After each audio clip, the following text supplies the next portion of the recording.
All right, we're going to go ahead and jump in. We're recording this just in case anybody needs to catch up in the beginning. We'll go ahead and share that YouTube link later. So my name is Celeste Prawl, and I'm the Administrative Coordinator for the Equality State Policy Center. And welcome to the People's Review Live, hosted by us, ESPC.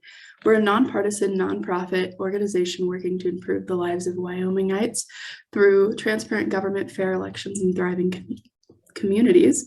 The People's Review Live is designed to help people across the state engage with our government and keep up on important issues and debates. When we work together, we can ensure transparent government, fair elections, and thriving communities, and that's never been more important than now. This event is possible thanks to the generous support of our People's Review Live Circle members, Marcia Constell, Joe Albright, JoAnn Skeim-True and Skeim-True, Mike Shanzi and Kathy Jenkins, and an anonymous donor. If you'd like to know how to become a Leadership Circle member, please email me. I'll drop that email in the chat in just one moment. And then some housekeeping. So we are in a webinar format. So right now you should be able to see the panelist and hear at least me. If you can't do that, go ahead and drop something in the chat and we'll go ahead and get that sorted for you. We invite you to drop questions in the chat or the QR box as we go. We'd really like to hear from you. And just like I said, we will be recording this. So if you need to catch up later or want to share it with some friends, just visit our YouTube channel. So with that, I'd like to welcome our moderator, Jenny DeSarro, one of ESPC's board members. Jenny, thank you so much for moderating tonight. I'll hand it off to you. Great, thank you.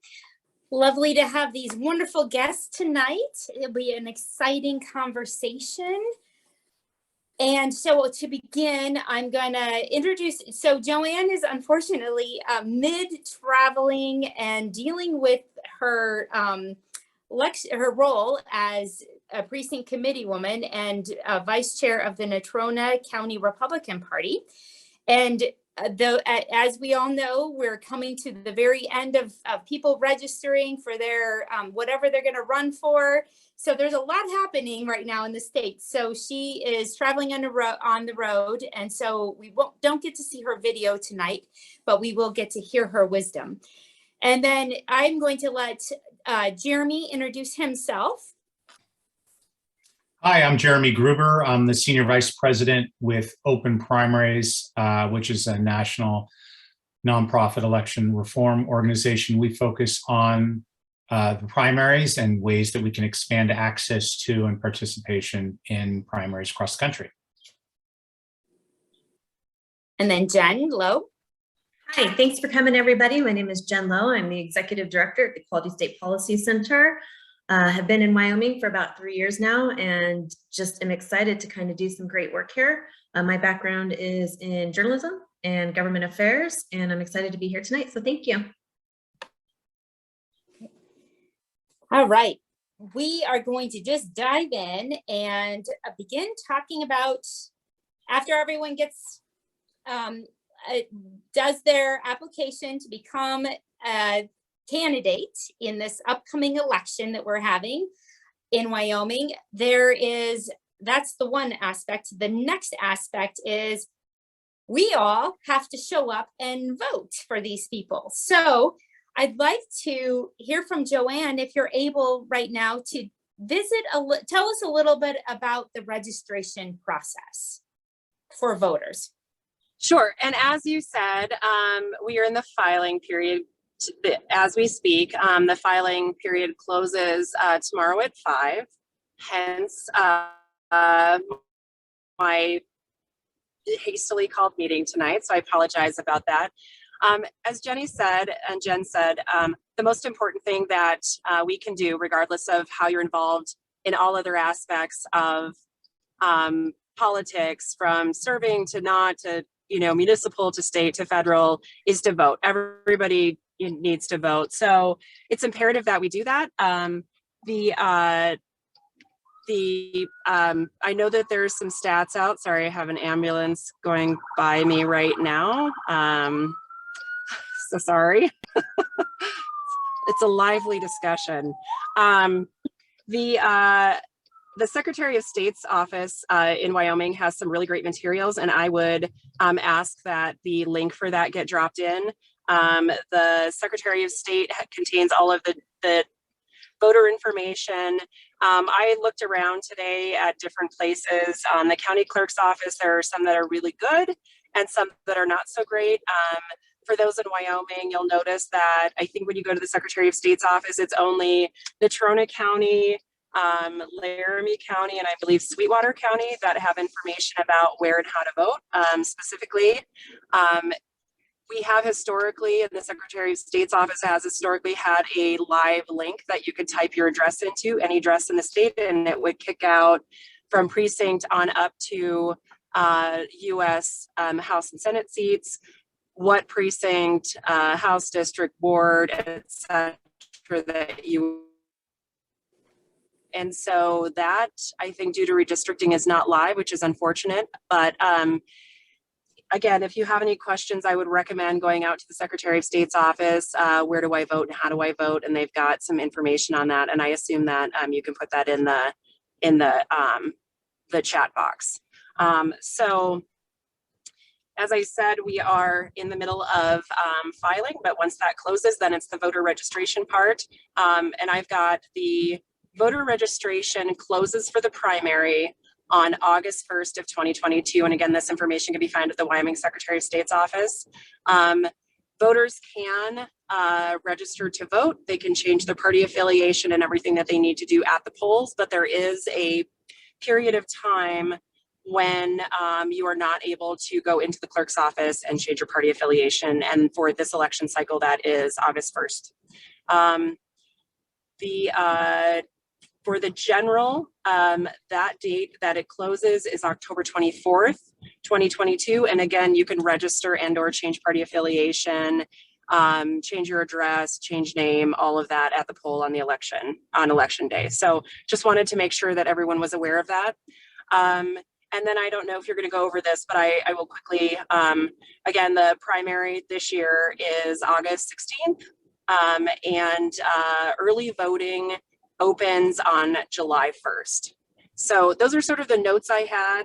Again, I would encourage if anyone has any questions about any of that, and you can't find it on the website, call the county clerk. Our county clerks are amazing. We're really fortunate in this state. And or reach out to your Secretary of State's office because they are also really helpful in the elections department at the Secretary of State. And that's what I've got on those. Any questions? So I did forget to mention, for those who are watching, if you do have questions, please post them in the chat. And then one of the things that you had mentioned, JoAnn, was about party affiliation and how we can shift that. Did you want to talk a little bit more about how that might play out differently in Wyoming than in other states, or that why Wyoming has that, if you have any thoughts on that at all? I'm sure, and I'll pull in Jeremy and Jenn. We worked on a few things during the legislative session, and they are probably better versed than I am on some of those things. But we do have a closed primary. We're a state with a closed primary. So you do have, depending on your party affiliation, you will receive a ballot with only your party affiliated candidates on those. So the partisan offices, so anything that is not municipal or below, is partisan in the state currently.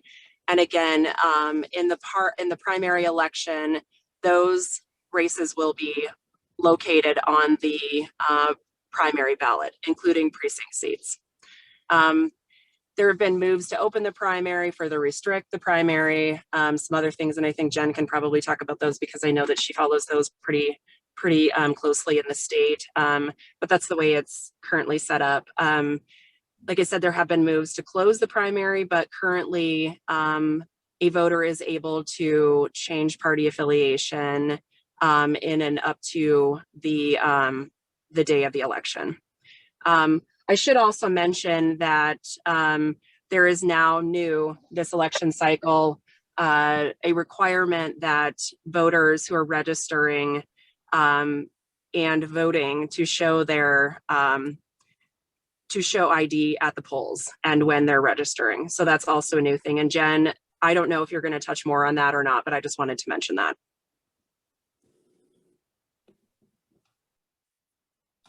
Thank you, JoAnn. So one of the other things that I've heard, just so that everyone is clear, our viewers are, the primary election and the general election. Do one of you want to chat about what that difference is of those two? I'm happy to, but I'm also, I'd be happy to expand a little bit on what JoAnn was saying in terms of different forms of primaries.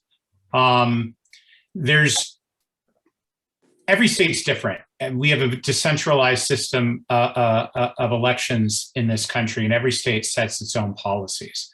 So there's a lot of variation, but there are three general types of primaries in this country. The first is the sort of the bucket that I would put Wyoming in. Most states, 46 states, have what are called partisan primaries. That means that you have a Republican primary and a Democratic Party primary. And in those states, you have some variety. You have some states that are completely closed. 14 states are completely closed, meaning that you can only vote in the Republican primary if you're Republican and the Democratic primary if you're Democrat, and everybody else has to wait to the general election. About a dozen states have what are called semi-open primaries. And depending upon your definitions, sometimes Wyoming is characterized in this way. In a semi-open primary, unaffiliated voters can pick a primary ballot, but party voters have to stay in their lane, essentially. And then there's a couple of states like Wyoming. New Hampshire is similar to Wyoming, although in New Hampshire, you don't retain the party membership when you affiliate on the day of the primary. Anybody can pick a ballot if they choose to on the day of affiliate with the party. Then there are 20 states in the country. Montana, for example, is one of them that have nonpartisan voter registration. So unlike Wyoming and the majority of states, you do not register in these states as a Republican, a Democrat, unaffiliated, libertarian, whatever. You simply register as a voter. As a result of that, the state has no knowledge or understanding of how you see yourself politically. And therefore, everybody gets to choose a ballot in those states. You still have a Republican ballot or a Democratic ballot, but everybody gets to choose a ballot. And then you have 4 states that have moved to nonpartisan primaries. Nebraska for state legislature, California, Washington State, and most recently Alaska, where you no longer have a Republican primary or a Democratic primary. You have a single primary. All the candidates are on the ballot with their party affiliations, and all voters get to vote. And you get to choose candidates for office. So you, for example, could choose a Republican for governor and a Democrat for state senate, because the primaries in those states are not designed for the purpose of selecting candidates for the parties. They're designed to winnow the field to the general election. The top candidates then move on to the general election, and you winnow out the candidates with the least amount of votes. So there's a wide variety of primary systems in the country, and there's a lot, and you start to see a lot of fluidity of states looking at other states and seeing if there are ways that they can move to emulate one state or the other. That's super helpful, Jeremy. So with the primary, do we want to remind people that the primary is the importance of the primary is to, who wants to help with that? Well, I mean, it depends on who you ask, but for most people, the primary is where you choose the candidates to the top candidates from a party to go on to compete in the general election. That is how most states' primaries operate. Again, the states with nonpartisan primaries operate slightly differently, like I described. It can be confusing because your experience as a voter in the primary is identical to your experience in the general election. You're going into the same public voting places, you're voting on the same machines, you see the same poll workers, the whole thing is administered by the state. But in a partisan primary, the parties are the gatekeepers of who can and can't participate in that election. And in a partisan primary like Wyoming has, the parties can decide, and they can change that decision. There are states, for example, where both the Republican and the Democratic Party have decided to change their rules and open their primary for a particular election and then close it for another election. And so the parties have that control, even though, of course, they're taxpayer funded, they're public elections, but they operate quite differently. So on that note, if you have a closed primary and you have I have heard you mention the Republicans, Democrats, but there's other smaller parties. So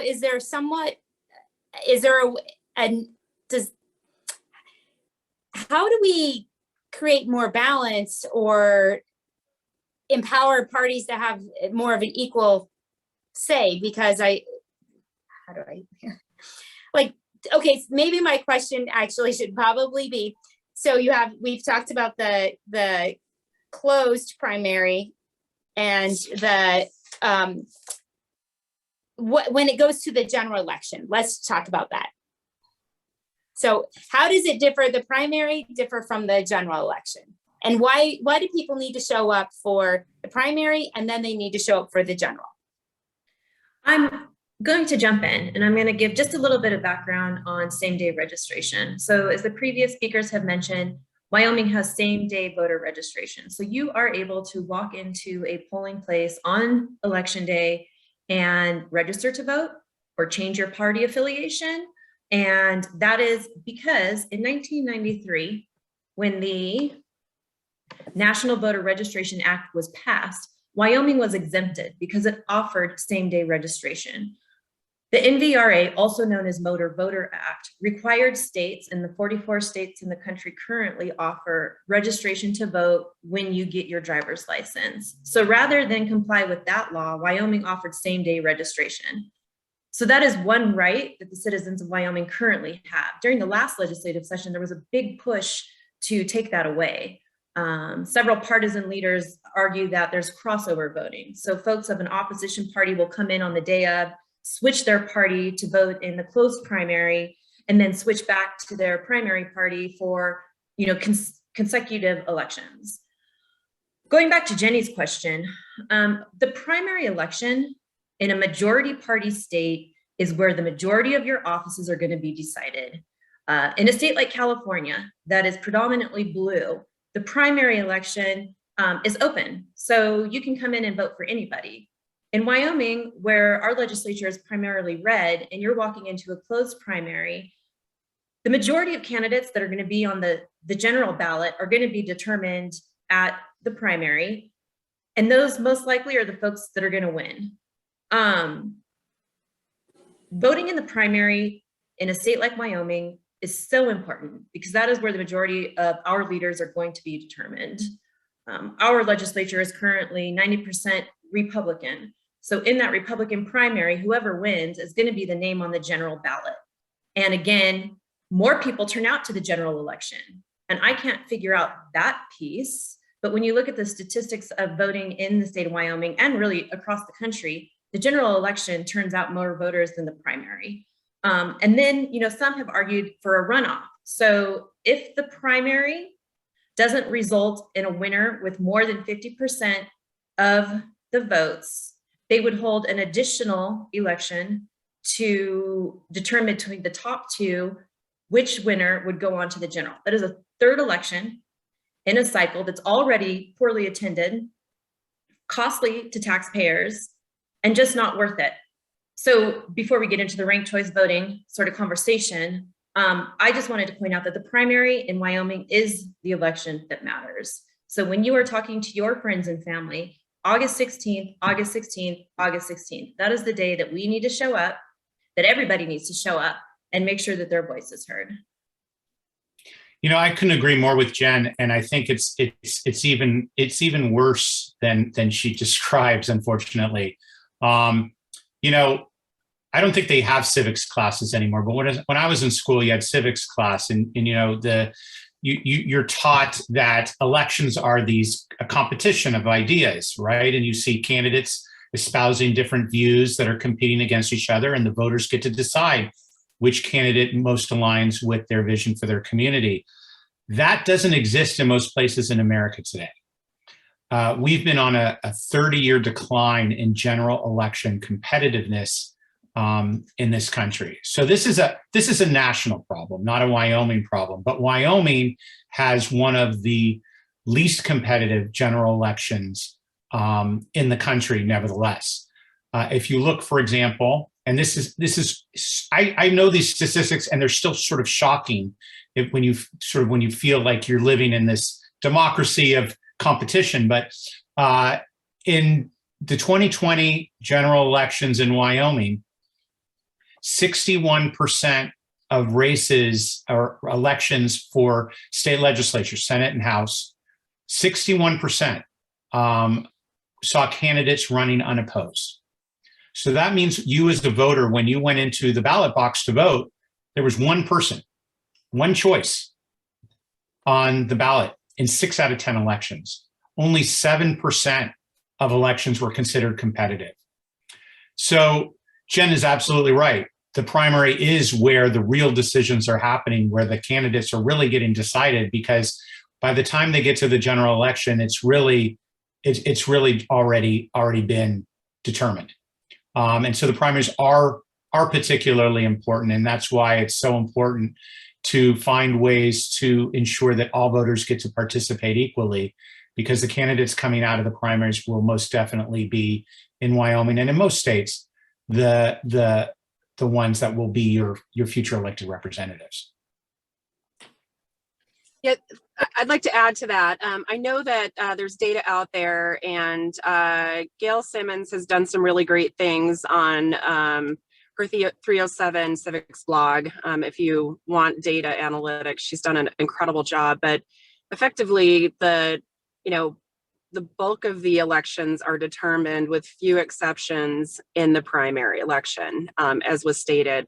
And yet, as Gail's data would show, so few people actually participate at the primary because people are not equipped to think about elections other than thinking about the general. And when they think about the general, they think about the presidential. And so I think we need to have a better, the big lift for all of us in all of this is to have a better understanding that the primary is really the important election for everyone in the state. It decides the bulk of those partisan races. So I just wanted to add that. I don't have the data in front of me, but she has done yeoman's work on that, and is more than willing to share that data.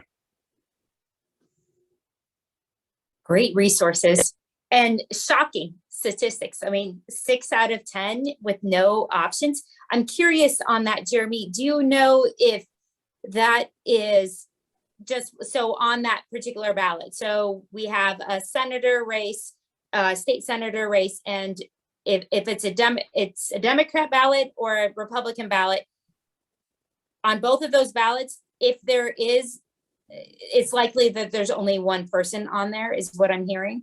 Right. Well, remember, in a general election, there isn't a Democrat or Republican ballot. That's the construct of the primaries, where you are siloed into determining the party candidates. In the general election, everybody gets the same ballot, and you'll see, again, as we're taught, you'll see, you're supposed to see, multiple candidates from different parties competing against each other. But what you actually will find when you walk into the ballot box in Wyoming, and again, in most states, this is not just Wyoming, you will find very little opportunities to make a decision between candidates. Again, 61% of races only had one person on the ballot. And even in races where there were multiple candidates, the vast majority of those were barely competitive. So you might see 2 people on a ballot in some of those races. but the majority winner oftentimes would win by 30, 40% more than the second place. So that's not really a choice. You're walking in knowing in many ways who's going to win that election. And so your statistic was for the general election, not For the general election, correct. Okay, great. Thank you for that clarification. And so you had brought up choice, and we've heard a little bit of scatter about it's ranked choice voting. And so I'm wondering if you could explain that a little bit. Sure. I'd like Jeremy to sort of talk about the different sort of electoral reforms that are happening across the nation, you know, open primaries, top four, ranked choice. There are a lot of different electoral reforms that are occurring to make elections more fair and also to walk away from that primary with a majority vote winner.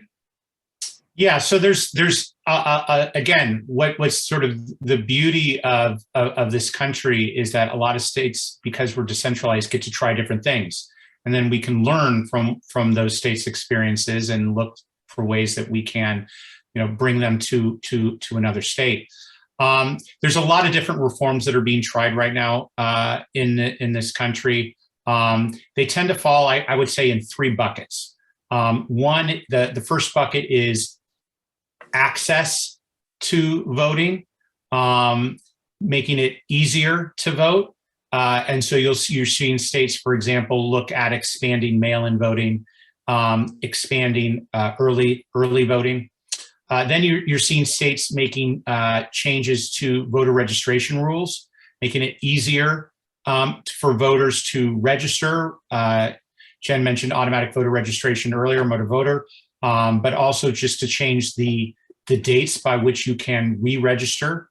You know, New York was, for example, had one of the worst rules in this area, and it sort of famously became obvious during the 2020 election when former President Trump's own children couldn't vote for him in the primary because the registration deadlines were 6 months to change party affiliation outside of the election. No one even knew who the candidates were 6 months out of the primary. And by the time they did, a lot of voters who wanted to, including President Trump's own children, couldn't vote for him in the primary. So a lot of states have been moving to reduce voter registration rules. Other states have been moving towards diminishing some of the rules against felons voting. Folks who get out of jail, they've served their time and are still barred from voting. So a number of states are looking at that. And then finally, I think what Jenn was talking about, a number of states are looking at the actual rules of the game. How do you make elections how do you change elections so that they won't better reflect the values of the voters who are voting in them? Values like equality, fairness, transparency. And so a number of states are looking at nonpartisan primaries, which again are in use in 4 states already, most recently Alaska. Again, and I already described what those are. And then Alaska most recently combined the nonpartisan primary with ranked choice voting. Ranked choice voting eliminates, for example, the need of a runoff that Jenn mentioned earlier. In ranked choice voting, the way it works in Alaska, you have nonpartisan primary. The top 4 candidates move on to the general election. And then the winner of the general election is determined by ranked choice voting. The way that works is it's really rather simple. I mean, it works the same way you make a lot of decisions. You rank your preferences. So your first choice, your second choice, your third choice, and there's a cutoff. And then when they go to tally the votes, the candidate with the least number of votes is removed from the tally. The voters that voted for that candidate, their second choice is then put into the mix, and you go through this cycle until you have a majority winner. And if you have a majority winner at the onset, you don't even use ranked choice voting. But the purpose is to determine a majority winner, a winner who has 50% or more of the voters' approval to move on. A number of cities have been adopting ranked choice voting. Maine has it. and now Alaska has it. Again, so 4 states have nonpartisan primaries, 2 states have ranked choice voting at the state level, and both those reforms interact. Nonpartisan primaries are focused on making sure everybody can vote on equal footing, and ranked choice voting ensures a majority vote for the candidate who eventually wins.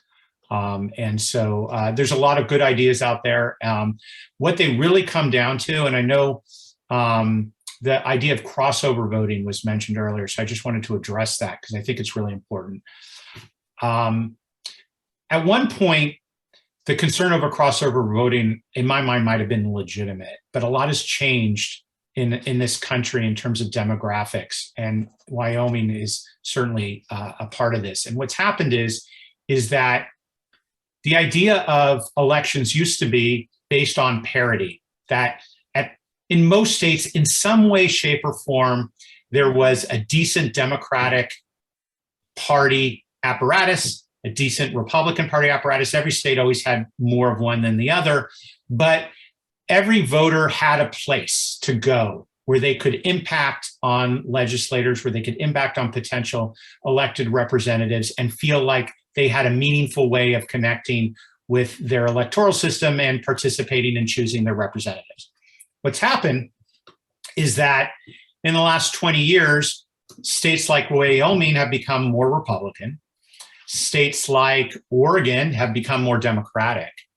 And voters that are not part of the majority party tend to find themselves with either weak or non-existent set of options in terms of their ability to impact. Voters, I don't care where you live, and I don't care what your party affiliation is or lack thereof. You want to have a say in who represents you, right? You want to have a meaningful vote. And the moment that the way you affiliate starts to restrict your ability to have a meaningful vote, you start to look for other ways to exercise that. That's really what's happening, and not just in Wyoming, but increasingly around the country as states become less diverse. You're seeing voters struggling to find ways to impact on their democracy. And that's something I think every state is struggling with right now. It's both a burden, but also an opportunity for states to look for ways that other states are addressing this problem and perhaps reform in a way that brings Wyoming voters a little closer together in terms of one person, one vote. Thank you, Jeremy. I am curious, do you have, in those 4 states or that you had mentioned, is there a greater turnout during the general or primary election? Have you noticed more turnout when there has been the ranked choice option? Well, remember, ranked choice is about how you vote. Nonpartisan primaries is about who can vote. So when you're looking at, but they interact, and so I don't want to. You can't really necessarily divide them down that perfect a line. Nevertheless, the answer is yes. When all voters can vote, but most importantly, when they have a meaningful vote, they tend to come out in higher numbers. When you know that, for example, coming out in the general election will mean that you have choices on the ballot, you're more likely to come out. If you know, and your experience has been in election after election, you see one person on the ballot, there's a lot less incentive to come out. You know who's going to win. And people have a very strong desire in this country to want to exercise the vote, but they are also, people can get really discouraged when they find that vote lacks choice. And so in places where you have more competition and nonpartisan primaries and ranked choice voting increase competition, more competition, more choice, more likelihood that voters are going to want to participate.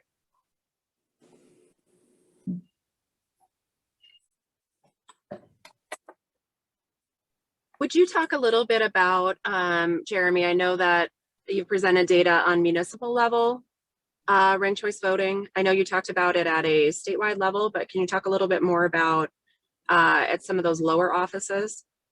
So JoAnn, I'll jump in here. ESPC submitted an interim topic to the Joint Corporations Committee to allow for local ranked choice voting as an option for municipalities and other local jurisdictions. What that would mean is it would not be required or mandated at the state or local level, but rather it would give local jurisdictions the option to use ranked choice voting for those nonpartisan races, county commissioners, county councils, local control, right? Let's give our local jurisdictions the option to see if this is something that they want to participate in. Utah has allowed their local jurisdictions to perform ranked choice voting. And so far the data shows that folks are very happy with it, that it is not too confusing, that they're happy with the outcome. Data also shows that 9 out of 10 times with ranked choice voting, the original highest vote getter is going to be the ultimate winner. The nice thing about ranked choice voting is that it ensures that the winner has a 50% +1 majority, and 2, it doesn't require the cost of a runoff election. So you're kind of getting what you want with saving a ton of money. I think allowing local jurisdictions the option to participate or not is the right way for Wyoming to go. But JoAnn, by raising municipal elections, actually raises an additional really important point. Most municipal elections in this country, and Wyoming, I believe, is no exception, are nonpartisan. And it's no mistake that when you talk to most Americans, they're most impressed with, most supportive of their local representatives in the city and county as compared to their statewide representatives. 85% of cities in the United States use nonpartisan elections. So the move that Jenn talked about to adopt ranked choice voting is a perfect complement. That's the complement that was the model for Alaska. And it works to ensure that, again, all voters stand on equal footing and all representatives are in a place where they have to respond to all voters in order to get elected and stay in office. That's another thing we didn't really talk about too much yet, but in a partisan system, you only have to listen to voters from your party. And particularly, as JoAnn mentioned, in that when the primary is the only election that matters, it's the primary voters in your party, in the majority party, that call all the shots. And in a nonpartisan system, it spreads that around to make sure that every voter is on equal footing, and every elected representative, as a result, has to reach out to all voters in order to get elected and stay in office. There's more accountability and it's more equal. Thanks for filling that in. Yeah, and as Jenn said, I know that it's been submitted as an interim topic to discuss just that possibility.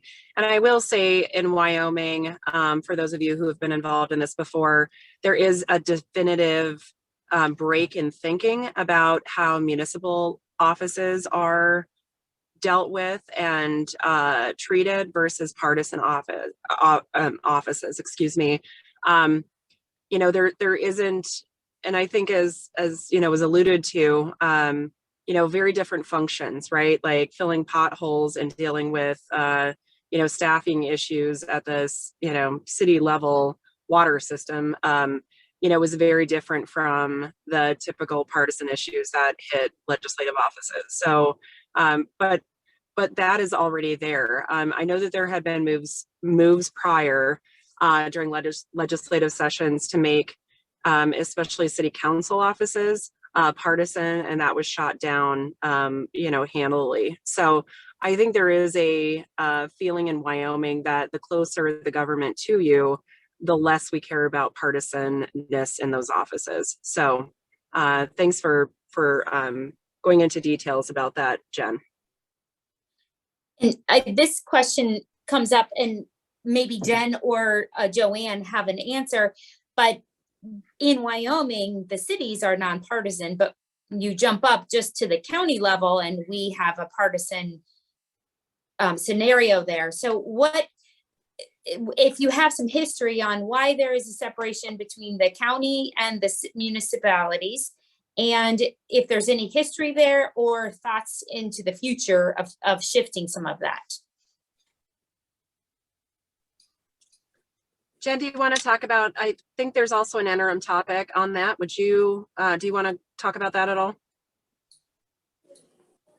I'm looking at, I don't know the history, Jenny, as Okay. to why city town races would be nonpartisan and county are partisan. I know that Representative Duncan had submitted an interim topic to make those races nonpartisan. I know she didn't gain much traction like JoAnn mentioned previously, but I do think that she is resubmitting that topic.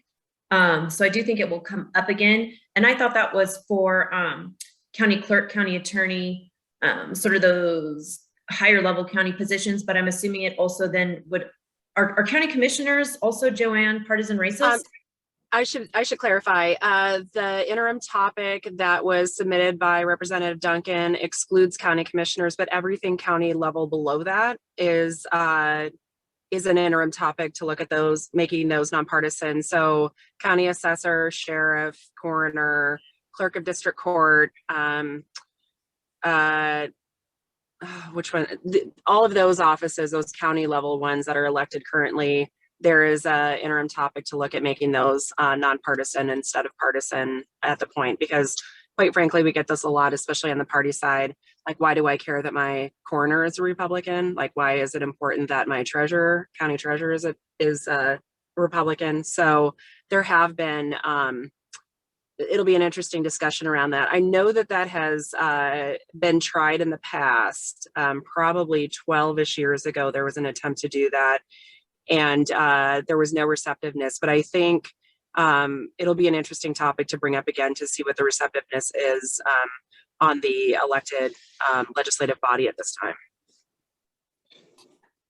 Thank you.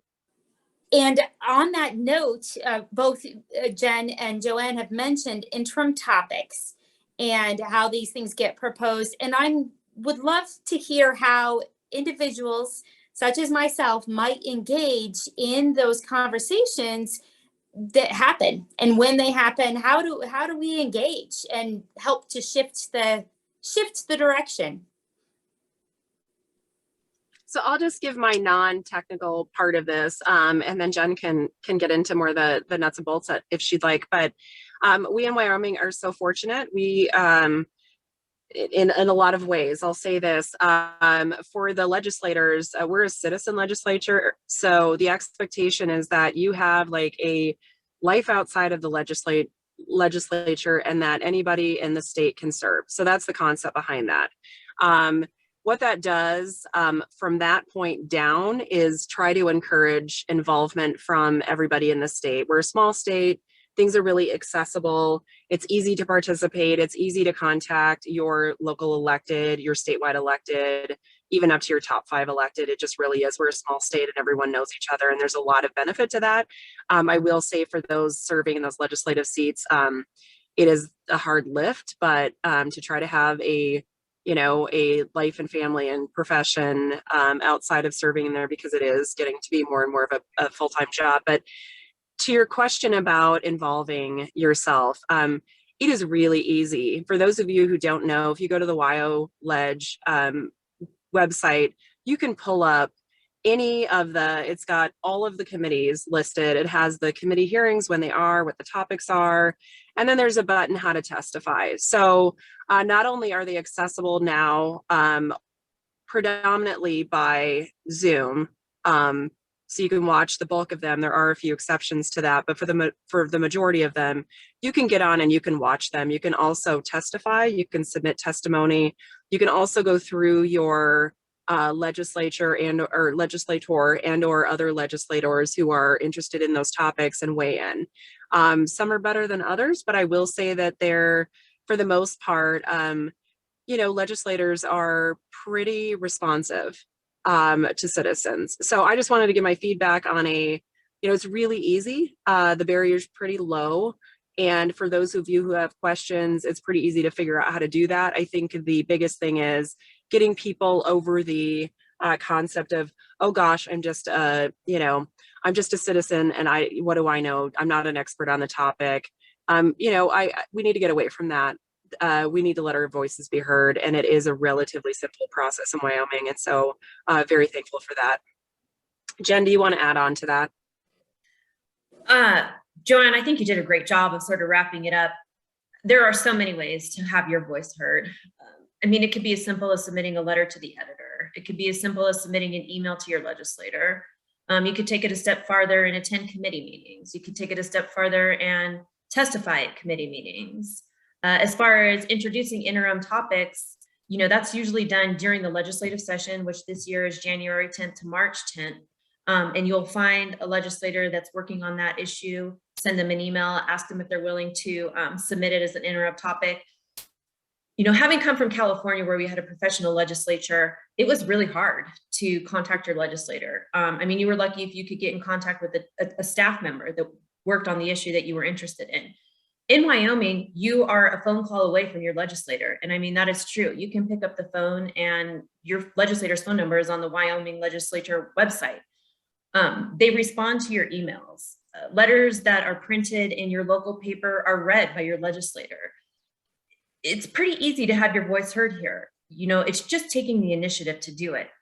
And again, I think that goes back to the problem that we talked about at the beginning of this conversation, in that we have, if you look at Wyoming's voting statistics, when it comes to the general election, we're just under the national average at about 62% of voting age folks come out and vote. But when you dig a bit deeper, we are overrepresented by folks 55 and older and underrepresented by younger voters. And then there's a huge drop off in the primary. And like we mentioned, the primary is the election that really matters in a state like Wyoming that's really dominated by one political party. So figuring out how to get folks to the primary ballot, figuring out how to get younger voters engaged. I mean, those are the issues that I've been thinking about quite a bit. So I think the short answer is it's easy to be involved. It's harder to get people to want to be involved. Thank you. So I think we're getting close. I'm just looking in the chat to see if there was any comments from anyone from the audience, any questions, and I'm not seeing any. So I do want to just do a little recap of what I'm thinking post this, and thank you very much, Jeremy, JoAnn, and Jenn. We've got a lot of J's today.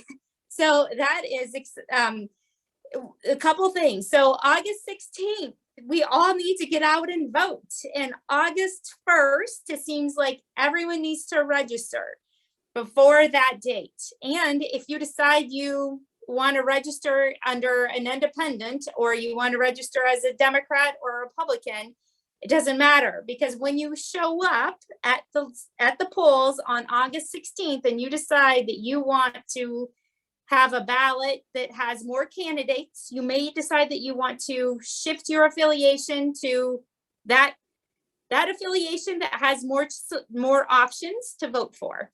And so that's a benefit of the Wyoming primary at the moment. The other thing that I just want to recap that I think I heard is that our legislatures are really accessible. So we can call them up, and I heard that they're willing to listen. And the one thing I would add is ask questions.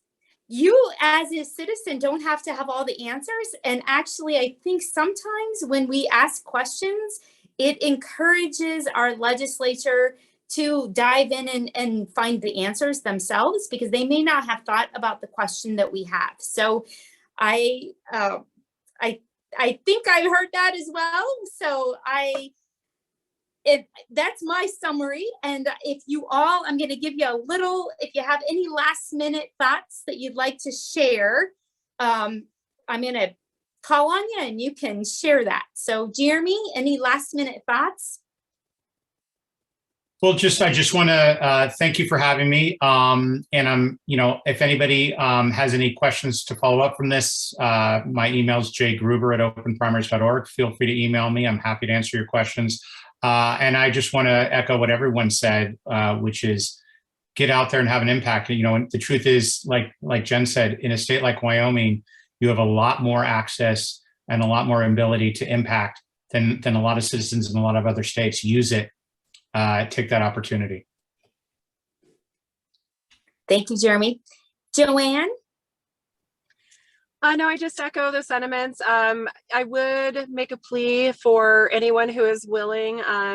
You know, on the primary ballot, you've got all of those seats, you know, that are open at the top there, but there's also those very bottom of the ballot offices, the precinct committee men and women seats. They're very important in the state. You know, please consider running for those. Figure out what precinct you're in. It's easy enough to do. Both Democrats and Republicans have precinct seats. Whatever your party affiliation, get involved in those. That is the body that sets the tone, the platforms, resolutions, et cetera, for the party. But they also handle official functions. In Wyoming, they've got statutory requirements, including filling of vacancies. So I just want to make a pitch to be paying attention to some of those offices that folks don't pay a lot of attention to. So thanks for doing this tonight. This was great. Thanks, JoAnn. And Jenn, before I let you go, I'm sorry, I just saw this question that came in last minute. And it is, in Wyoming, do we have to vote at a specific polling center or precinct, or can we vote and show up anywhere? You will, if you're going to vote at the poll, you will have to vote at your precinct, your polling location. You are able to request an absentee ballot up until election day. So if you want to request an absentee ballot from your county clerk, you're able to do that. And then you can vote, you know, as soon as absentee ballots are accepted. And then JoAnn at the beginning of the conversation also gave the date for early voting. But yeah, for now, you will have to vote at your precinct, at your polling station. Thank you. And Jenn, did you have any other, let you do your summary statement. Sorry to interrupt the flow there. Thank you, Jenny, so much for taking the time to join us tonight. It's been great to have you on the board, and I just love working with you. Jeremy, I'm so grateful that we've connected and that we have you as a resource. Hopefully someday we can get Wyoming to an open primary system. And JoAnn, thank you for your continued support of ESPC and the work that we do here. I know that you're very busy, and for you to take time, just it really does mean a lot. I just want to point out that Wyoming does not make it easy to vote. This year, you will have to have an ID with you when you go into the polling place. So make sure that when you're talking to your friends about voting, they know that they need to take their ID with them. We also have a voting purge. So after each election, county clerks are able to purge the voting rolls of anybody that did not participate in that election. So if you haven't participated in the last couple of elections, it might be worth checking to see if you're even registered. Again, we do have that same day registration, which I think is one of the best perks that we offer in electoral law in this state, but lawmakers have tried to take that away. And I don't think that we have seen the last of that. I think that if the current legislature had their way, that would not be an option for voters. I don't think it's enough that you vote on August 16th. I think you need to commit 3 other people to also going out and voting at the primary. We need to get more people to show up at the primary. And that is the work that we all need to be working on right now, is getting our friends and our neighbors, regardless of what they vote, how they vote. They might be different than you, but just having people's voice heard at that primary election is so important. So that's kind of the message that I want to leave with anyone that's here today that you might want to pass on. August 16th, be there. Let your voice be heard. Feel free to reach out to me with any questions anytime, jlowe@equalitystate.org. And just thank you for your support and for being here tonight.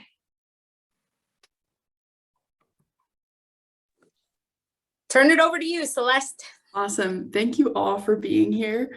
And thank you to our lovely viewers as well for tuning in. I'm really grateful to have you here. So I'd just like to give a quick reminder that the Equality State Policy Center is a 501c3 organization, and as such, we do rely on donations to do what we do. So those donations can be made via web at equalitystate.org or by mailing a check to 419 South 5th Street, Suite 1, Laramie, Wyoming, 82070. That is also on our website, so no need to rush to get a pen.